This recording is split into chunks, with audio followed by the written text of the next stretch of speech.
Hello, I'm Emma Hodges, and I'm here presenting with Nikki Archer, our chapter for the Oxford textbook in public health and palliative care.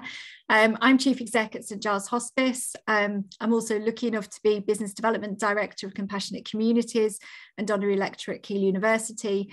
Nikki is our Supportive Care Director and has been leading on this area of work for some time. We were asked to produce a chapter talking about health services redesign from the context of St Giles and some of the work that we've been engaged with. What we've aimed to do in the chapter is really create an interface between the core clinical offer and a public health approach to palliative care. I pulled together a new lens of organisational theory which considers the challenge of health service redesign using hospice care as an illustrative example. And then Nikki, if you want to just pick up to summarise the area that you've covered. Yeah, so I then took the theoretical lens that Emma had talked about in the first part of the chapter and explored the development of our bereavement service and also how we became involved in social prescribing as practical examples that have actually evolved and developed within the hospice. So what we've aimed to do in the next couple of slides is really look at some of the key points from the theoretical perspective and then the experiences and implementation. The theoretical side of health service redesign, the conclusion is that hospice care for people with cancer and palliative care for people with cancer actually is institutionalised, i.e. it has been accepted as the strong narrative and the norms of the referrals and people's understanding of hospice care. And that's over and above other conditions or other groups of people, and has further added to the inequalities of access to palliative care that is well researched and known about. Newer areas of hospice care can be partly accepted as legitimate, but not yet embedded. And I would say that applies to some of the work around heart failure and COPD. It's not embedded in the norms and narrative and behaviours of the hospice in quite the same way as care for people with cancer is. The public health approach to palliative care, compassionate communities and the community development work that many hospices have been engaged in for a number of years now is not yet accepted as legitimate in a wide-scale way across the movement, actually across individual organisations, across the movement, by the health and care system. And it's often misunderstood. It's often perceived that compassionate communities is something hospices do. It's a service that hospices have, rather than truly understanding the ethos of what a compassionate community is aiming to create, where hospices would intervene. And hospices have a key role in how they can relate to this agenda, but not if it's not seen as legitimate or understood.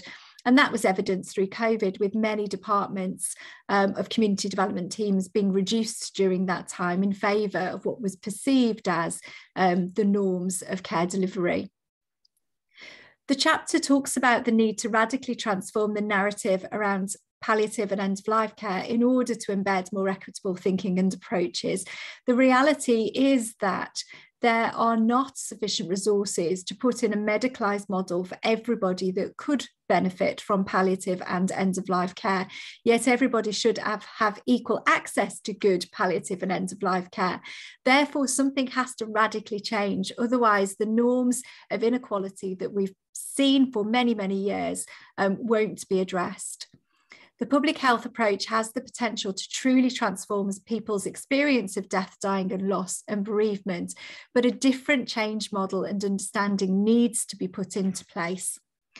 So Nikki will now go through the key learning from her part of the chapter.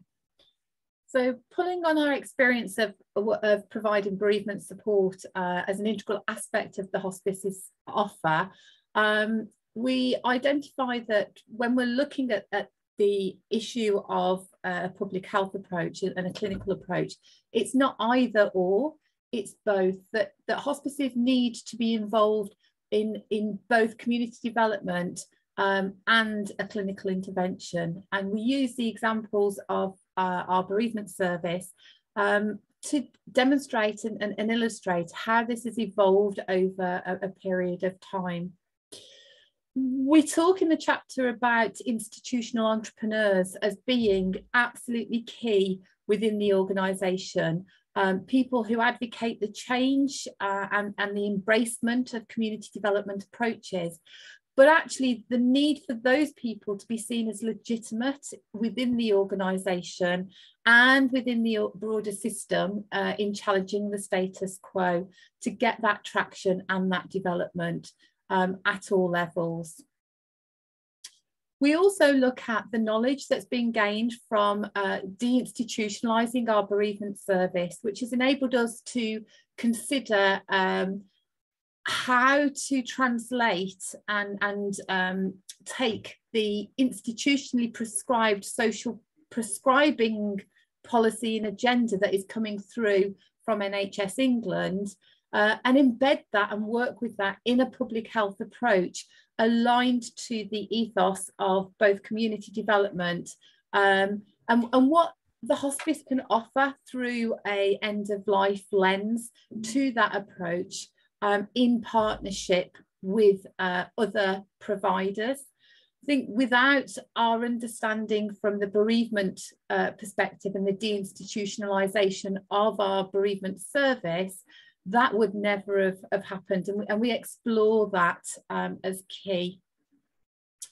We also look at some of the challenges from the examples that we share, the key one being the need to think about evaluation differently because of the difficulties that evaluation from a public health approach plays compared to the kind of expectations of a medical model in terms of evaluation. And it's good to know that there's a chapter within the book that looks at this particularly, because that is one of the key areas of challenge that we've come across. And then finally, I guess one of the key learnings from our experiences that we talk about is the deep understanding that there needs to be in terms of professional and organisational identity alongside those new models of community development in order to progress change. If there isn't the narrative, if there isn't that kind of embracing of the both, then the change, the movement and certainly our kind of deinstitutionalisation becomes difficult.